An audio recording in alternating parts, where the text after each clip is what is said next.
पिछले दिन देखो इसके बारे में हमने चर्चा कर दिया था। संसाधन के 4 भागों की चर्चा हुई थी। उत्पत्ति के आधार पर, उपयोगिता के आधार पर, स्वामित्व के आधार पर, विकास की स्थिति के आधार पर 4 बातें हुई थी। इसी का दूसरा रूप हमने कहा था इस प्रकार भी बताया जा सकता है। कुछ लोग इस प्रकार से भी बताए हैं। संसाधन का देखो दूसरा भाग इस प्रकार बता रहा है, प्राकृतिक और मानवीय या मानव जनित। प्राकृतिक के 2 भाग हैं, नवीकरणीय और अनवीकरणीय। नवीकरणीय का मतलब हमने कहा जिसका नया रूप हो सके, फिर से जिसको बनाया जा सके, उसको हमने नवीकरणीय कहा था। यही बात देखिए यहाँ पर भी था, नवीकरणीय अनवीकरणीय यहाँ दिया हुआ है। वही बात जैसा दूसरे ढंग से इसमें यहाँ पर अपने समझाया गया है। नवीकरणीय के 2 भाग है, सतत और जैव। सतत और जैव। सतत माने जो सब दिन चल सके, कभी खत्म नहीं होता है, उसी को हम सतत कहते हैं। बहुत सारी चीजें जो कभी खत्म होने की चीज है ही नहीं है, वो सतत है। जैसे नदी में जो पानी को आप देख रहे हैं, जहाँ जंगल आप देख रहे हैं, जंगल कभी खत्म होगा, नदी कभी खत्म हो सकेगी? तो ये सतत संसाधन हो गए। इसमें बहुत सारे धातु को भी आप शामिल कर सकते हैं। सब दिन जो मिलता रहता है उसी को सतत कहते हैं। दूसरा आप देख रहे हैं यहाँ देखिए जैव, जिसमें जीवन है। पिछले दिन भी हमने कहा था जिसमें जीवन है उसको जैव कहते हैं। तो नवीकरणीय माने बहुत सारी चीजें फिर से अपना रूप धारण कर लेती है, वो सतत में हो गए, सब दिन प्राप्त हो सके। जैसे आप बिजली को देख सकते हैं, बिजली समाप्त होती है फिर से बन जाती है, वो सतत में आ जाएगा। यहाँ पर देखिए जैव का 2 भाग हो गया, प्राकृतिक और वन्य जीव। प्राकृतिक बहुत सारे जीव जो है प्रकृति के द्वारा वो दिया गया है। तो अब जैव के अंतर्गत दोनों चीजें, लेकिन ये देखिए बहुत सारे प्राकृतिक चीजें जो होती है समाप्त होती है फिर से बन जाती है, तो फिर से बन जाती है। इसीलिए देखिए जैव उसमें जीवन भी होना चाहिए। जैसे पेड़ पौधा है, वो पेड़ पौधा खत्म होता है फिर से पेड़ पौधा लग जाता है, तो पेड़ पौधा में भी जीवन है, इससे उसको जैव कहेंगे। और जैव है ये नवीकरणीय है, पेड़ पौधे खत्म होंगे फिर से हो जाएंगे, इससे इसको नवीकरणीय शामिल करते हैं। दूसरा जो भाग देख रहे हो वन्य जीव, जंगल में बहुत प्रकार के जीव जंतु हैं, तो उसमें जीवन है लेकिन जंगल में ये रह रहा है, वन्य जीव माना जाता है। तो ये जीवन जो है जैव में आता है। और सबसे बड़ी बात नवीकरणीय है, जीव जंतु मरते हैं फिर से जन्म लेते हैं, इसलिए नवीकरणीय हो गया। दूसरा भाग है अनवीकरणीय, जिसका उपयोग मात्र एक बार हम कर सकते हैं, दोबारा वो नहीं बन सकता है, उसको हम अनवीकरणीय कहते हैं। लेकिन ये सारी चीजें प्राकृतिक होती है। इसमें इसका भी 2 भाग आप देख रहे हैं, पुनः चक्रीय और अचक्रीय। पुनः चक्रीय बार बार जो रिपीट होता रहता है, बार बार से वापस लौट सकता है, उसको पुनः चक्रीय कहते हैं। इसमें आप देख रहे हैं धातु को शामिल कर सकते हैं। विभिन्न प्रकार का जो धातु है ये पुनः चक्रीय हो जाता है। धातु जैसे सोना को आप देख रहे हैं, सोना का रंग रूप आप बदल सकते हैं। सोने की अंगूठी बना लीजिए, सोने का हार बना लीजिए, या कोई और श्रृंगार की वस्तुएं बना लीजिए, उसको पिघला करके फिर सोना का सोना ही बन जाता है, वो कभी बदलता नहीं है। सोना तो बस सोना ही रहेगा, कभी खत्म होने का नहीं चीज है। तो ये जो होता है पुनः चक्रीय, फिर से अपना पुराने रूप को धारण कर लेता है। सारी धातु लोहा लकड़ को भी उसमें आप शामिल कर सकते हैं। ये देखिए अनवीकरणीय है, लेकिन एक बार यदि खत्म हुआ तो फिर दोबारा वो प्राप्त होने वाला नहीं है। इसका रूप भले आप बदल दे सकते हैं। दूसरा का था अचक्रीय, जिसका दोबारा चक्र चलता ही नहीं है। कोयला देखिए जल गया है, राख हो गया, राख होने के बाद वो राख फिर से कोयला नहीं बनेगा, तो ये अचक्रीय है, माने दोबारा उसका चक्र चलता नहीं है। लेकिन ये अनवीकरणीय में आ जाता है। ये दोनों चीजें जो अनवीकरणीय है, लेकिन ये सारी चीजें क्या है, प्राकृतिक है। प्रकृति हमको कोयला प्रकृति दिया, सोना चांदी जो भी दिख रहे सब प्रकृति दे, मानव इसको बनाता नहीं है। और दूसरा जो भाग इसका देख रहे हैं संसाधन का, दूसरा प्राकृतिक के बाद क्या हो गया, मानवीय।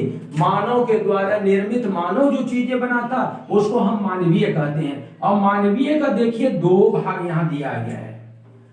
मानवीय का 2 भाग है। पहला देखिए संरचनाएं, संरचना जिसका निर्माण हम लोग करते हैं उसको हम संरचना कहते हैं। दूसरा इसमें संस्थाएं लिखा हुआ है। बहुत सारे ऐसे संस्थाएं हैं जिसका निर्माण मानव स्वयं करता है। संगठन समझ सकते हैं, वो संगठन जो होता है मानव के द्वारा बनाया जाता है और मानव की आवश्यकताओं की यह पूर्ति करता है। ये से संगठन जो है, संस्थाएं जो है मानवीय है, लेकिन ये हमारे लिए किसी न किसी रूप में संसाधन माना जाता है। दूसरा जो भाग इसका देख रहे हैं, मात्रा और गुणवत्ता। मानव जिन सारी चीजों का निर्माण करता है उसमें कुछ गुणवत्ता होती है, कुछ मात्रा होती है। क्वांटिटी आप समझ रहे हैं, क्वालिटी आप समझ रहे हैं, ये सारी चीजें इसमें होता है। और ये चीजें जो मानव के दौरान से चीजों को हम बनाते हैं, ये मानवीय है और ये हमारा संसाधन माना जाता है। अब जैसे आगे कुछ टॉपिक को हम फिर से बताते हैं। देखिए बच्चा, थोड़ा सा परिवर्तन इसमें आ रहा है।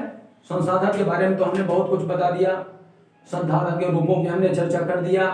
आज जैसे थोड़ा सा और हट करके कुछ जाना है। धरातल के अंदर या धरातल के ऊपर जितने प्रकार के संसाधन हैं, वो प्राकृतिक हो या मानव जनित हो, उसके भंडार सीमित होते हैं। कुछ ऐसी चीजें हैं जो लगातार बनते रहती है, लेकिन उसका संरक्षण होना चाहिए। अनावश्यक रूप से आप खर्च करते जाएंगे तो फिर समस्या मानव के सामने आ जाएगी। आजकल परसों कभी न कभी खत्म हो जाएगी। कोयला जैसे समाप्त हो रहा है, बिजली के उत्पादन के लिए लोगों को सोचना पड़ रहा है। कोयला देखिए बहुत सारी चीजों के लिए हमारे लिए आवश्यक है, ईंधन का बहुत बड़ा स्रोत वो माना जाता है। ऐसी चीजों को बचाना ही चाहिए, तो बचाने की क्रिया को हम संरक्षण करते हैं। आप जैसे कि संसाधन को बचाने के लिए क्या क्या करना पड़ता है, सो जाना है। सबसे पहले एक योजना बनाना चाहिए, नियोजित संसाधन होना चाहिए। योजना बना के उसका उपयोग करना चाहिए ताकि लंबे समय तक हम उसका प्रयोग करता रह सके। सबसे पहले तो नए नए स्रोतों की खोज होनी चाहिए। अनावश्यक रूप से उसको खत्म नहीं करना चाहिए, बचा करके उसको चलना चाहिए, इन्वेस्टमेंट नहीं होना चाहिए। तो ये आपके संरक्षण के अंतर्गत आता है। संरक्षण के लिए बहुत सारे लोगों ने समय समय पर बहुत प्रकार से प्रयास किया। महात्मा गांधी का नाम आप सब जान रहे हैं। महात्मा गांधी ने एक बार कहा था कि पेट भरने के लिए तो हमारे पास बहुत कुछ है, लेकिन पेटी भरने के लिए कुछ भी नहीं है। तो पेटी का मतलब भूमि के अंदर जो खनिज संपदाएं हैं उसको उन्होंने पेटी कहा था। ज्योग्राफी का दूसरा लेसन तीसरा लेसन जब हम बताएंगे तो हम बताएंगे भारत को कितने क्षेत्रों में बांटा गया है जहां खनिज संपदाएं मिलती है। पूर्वी क्षेत्र है, पश्चिमी क्षेत्र है, दक्षिणी क्षेत्र है, ये सब उसका पेटी कहलाता है। एक क्षेत्र, एक जोन को हम एक पेटी कहते हैं। तो भूमि के अंदर जो चीजें उसको बचाना चाहिए, महात्मा गांधी इस पर जोर दिए थे। उनके अतिरिक्त और बहुत सारे लोगों ने प्रयास किया है। आप देखिए यहाँ नाम लिखा हुआ नर्मदा बचाओ आंदोलन, 1990 के आसपास ये आंदोलन चलाया गया था मेधा पाटेकर के द्वारा। मेधा पाटेकर एक महिला का नाम है जो नर्मदा नदी पर सरकार के द्वारा जो बांध बनाई जा रही थी, उस बांध के चलते पेड़ पौधे डूबने वाले थे, गांव ग्राम समाप्त होने वाले थे, उसको बचाने के लिए उन्होंने एक आंदोलन चलाया था। नर्मदा एक नदी का नाम है, मध्य प्रदेश से निकलती है, महाराष्ट्र को पार करती, अरब सागर में जाकर गिरती है। इसी नदी पर बनने वाले बांध का उन्होंने विरोध किया था जंगल को बचाने के लिए। तो एक प्रयास मेधा पाटेकर ने किया था। इनके साथ बाबा आमटे भी साथ दिए थे, महाराष्ट्र के रहने वाली ये व्यक्ति। दूसरा देख रहे चिपको आंदोलन सुंदरलाल बहुगुणा के द्वारा चलाया गया था। ये सुंदरलाल बहुगुणा उत्तराखंड में आंदोलन उस समय 1972-70 के बाद ये आंदोलन चला था, 70-80 के दशक में चला था। उत्तराखंड उसमें नहीं बनाया गया था, उत्तर प्रदेश में शामिल था। टिहरी एक बांध बन रहा था गढ़वाल जिले में। उत्तराखंड अभी वर्तमान समय में उसका गढ़वाल एक जिला, वहां पर टिहरी एक बांध बनाया जा रहा था। उस बांध के चलते जंगल डूबने वाले थे, समाप्त होने वाले थे। सरकार कुछ इंपोर्टेंट जो पेड़ थे उसको कटवाने का आदेश दे दिया गया था। कुछ लोगों को ठेका पर दिया गया था जिससे खेल सामग्री बनाई जाती थी। उन पेड़ों को बचाने के लिए गांव के लोगों से इन्होंने कहा था कि आप लोग पेड़ों से चिपक जाइए, पेड़ को काटने नहीं दीजिए। और ये लोग, गांव के लोग पेड़ों से चिपक करके पेड़ों की रक्षा किए थे। इसलिए इसको हम चिपको आंदोलन कहते हैं। इस चिपको में चिपक जाना, सारे गांव के लोग एक एक पेड़ से चिपक गए थे तो पेड़ की रक्षा किया था। और पेड़ की रक्षा माने संसाधन की हम रक्षा करें। सुंदरलाल बहुगुणा इसके लिए काम किए थे। अगला देखिए रोम ऑफ क्लब ऑफ रोम, यहां देख रहे हैं आप, रोम में एक क्लब है, एक स्थापना हुई थी। कब? 1968 में। क्लब ऑफ रोम उसको नाम दिया गया। रोम आप समझ रहे, यूरोप का एक क्षेत्र है, एक जगह है, इंपॉर्टेंट प्लेस है। तो उसी रोम में एक बैठक हुई थी 1968 ईस्वी को। तब पर्यावरण की रक्षा करने के लिए लोगों ने उसमें प्रयास किया था। अगला देख रहे प्रयास जो 1972 में हुआ था, स्टॉकहोम, यूरोप का नाम जान रहे हैं, यूरोप में एक जगह है स्टॉकहोम, वहां पर एक सम्मेलन बुलाया गया था 1972 में। तो वहां भी एक सार्थक प्रयास किया गया था। अगला देखें 1974 में सुमशेर नामक एक व्यक्ति ने स्मॉल इज ब्यूटीफुल नामक एक पुस्तक लिख दिया। स्मॉल इज ब्यूटीफुल, सुंदर चीजें अच्छी होती है।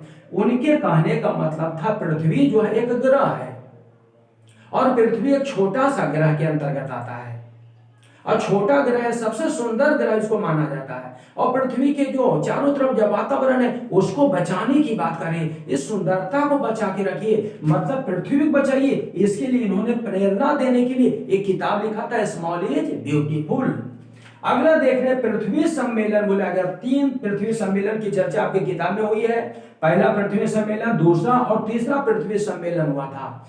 पहला जो पृथ्वी सम्मेलन है 1992 में हुआ था। 1992 ईस्वी को रियो डी जेनेरियो में बैठक हुई थी। और रियो डी जेनेरियो जो है दक्षिण अमेरिका का नाम सुने हैं, दक्षिण अमेरिका में ब्राजील एक देश है, उसी देश का एक शहर है रियो डी जेनेरियो। अभी हम मैप के माध्यम से इसकी चर्चा करते हैं।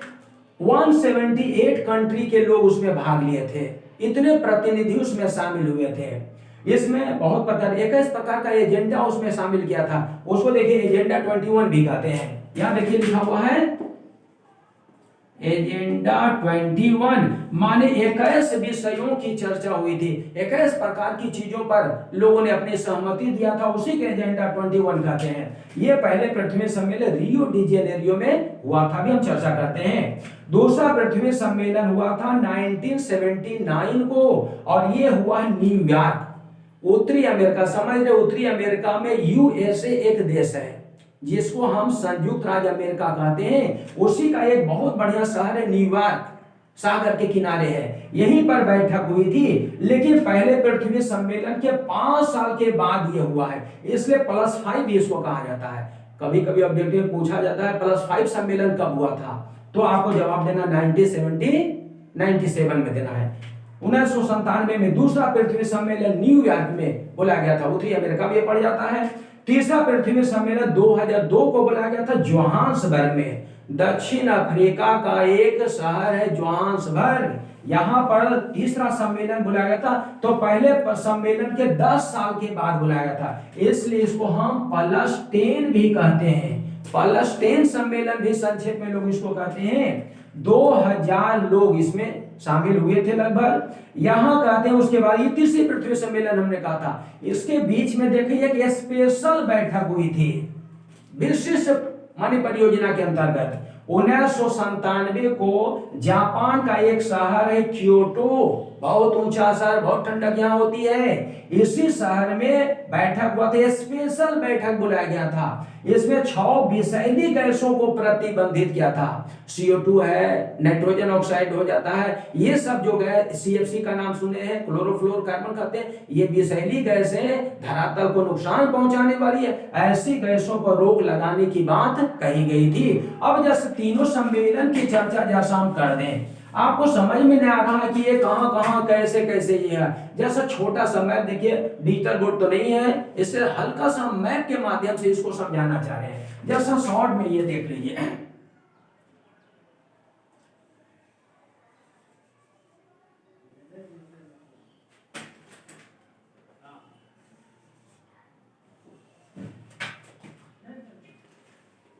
ये देखिए आपका है कनाडा और ये है आपका संयुक्त राज्य अमेरिका। संयुक्त राज्य अमेरिका, यही यूएसए है, यहाँ छोटा सा देश, यहां से यहां तक संयुक्त। आइए आपका मैक्सिको है, मैक्सिको। चलिए इसी चर्चा नहीं करें। ये आपका दक्षिणी अफ्रीका है, दक्षिणी अमेरिका। और दक्षिणी अमेरिका का ये जो क्षेत्र देख रहे हैं ये है आपका ब्राजील। यही ब्राजील एक देश है, दक्षिण अमेरिका में एक देश है ब्राजील। और ब्राजील का एक शहर है रियो डी जेनेरियो।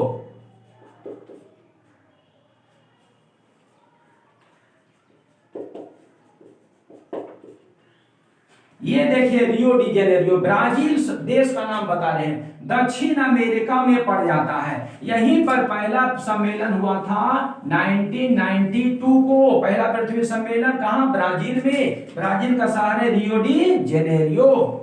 दूसरा जो पृथ्वी सम्मेलन बोले थे संयुक्त अमेरिका का, यहां एक शहर है न्यूयॉर्क। ये देखिए है न्यूयॉर्क, ये न्यूयॉर्क है, बंदरगाह है, सागर के किनारे, पानी वाले जहाज यहाँ आते हैं जाते हैं। इसी न्यूयॉर्क शहर में दूसरा सम्मेलन बुलाया गया था। अब तीसरा देख रहे हैं आप क्या है? जोहान्सबर्ग। तो देखिए फिगर हम नहीं बच रहा है बुआ, यहाँ पर यह देख बता रहे हैं, ये थोड़ा सा बता रहे हैं, ये आपका है यूरोप। यूरोप के नीचे जैसा देखिएगा, ये देखिए ये आपका हो गया अफ्रीका। क्या हुआ? ये है अफ्रीका। अफ्रीका का ये है दक्षिणी अफ्रीका।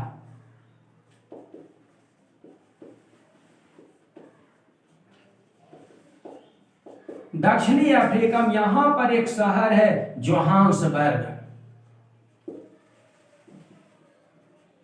जोहान्सबर्ग ये देखिए। और इसके बाद यहां से जब आइएगा तो यहां पर आपको इंडिया वाला क्षेत्र मिलेगा। कल हमने इसकी चर्चा किया था, इसकी चर्चा छोड़ देते हैं। यहां पर देखिए यह कटा हुआ भाग है बाबा, तो यही देखिए आपका क्या है? स्वेज नहर। चलिए उसकी चर्चा भी नहीं करें हम। यहां पर देखिए, यहां से आप तोड़िए यूरोप होता है, इधर हो जाता है आपका एशिया। चूंकि मैप छोटा जगह नहीं बच रहा, इसलिए हम इसकी चर्चा नहीं कर पा रहे। तीन चीज हमने केवल यहां पर कहा है। पहला सम्मेलन देखिए ब्राजील, जो दक्षिण अमेरिका में पड़ता है। दक्षिण अफ्रीका का सबसे बड़ा देश है ब्राजील, और ब्राजील की राजधानी आप जानते हैं ब्राजीलिया। यहाँ राजधानी इसकी क्या है? ब्राजीलिया। और इसी ब्राजील में एक शहर है रियो डी जेनेरियो, जहां पहला पृथ्वी सम्मेलन 1992 को बुलाया गया था। इसमें एजेंडा 21 निर्धारित किया गया। एजेंडा 21 अभी हमने कहा था, 21 प्रकार के नियम निर्धारित किए गए थे, उसी को एजेंडा 21 कहते हैं। दूसरा सम्मेलन हमने न्यूयॉर्क में कहा था। न्यूयॉर्क में कब हुआ था बुआ? अभी हमने कहा दूसरा सम्मेलन देखिए 1997 में दूसरा सम्मेलन हुआ था न्यूयॉर्क में। अब तीसरा सम्मेलन जोहान्सबर्ग, ये बता रहे थे 2002 में। ये जोहान्सबर्ग में तीसरा पृथ्वी सम्मेलन बुलाया गया था। इसको प्लस-10 भी कहते हैं। अफ्रीका के दक्षिण में, जिसको दक्षिणी अफ्रीका कहते हैं, इसी दक्षिणी अफ्रीका में जोहान्सबर्ग में ये सम्मेलन बुलाया गया था। तो इस प्रकार के पहला लेसन जो है, इसके सारे क्वेश्चन आपके सॉल्व अब हो जाएंगे। नेक्स्ट डे हम इसके क्वेश्चन आंसर को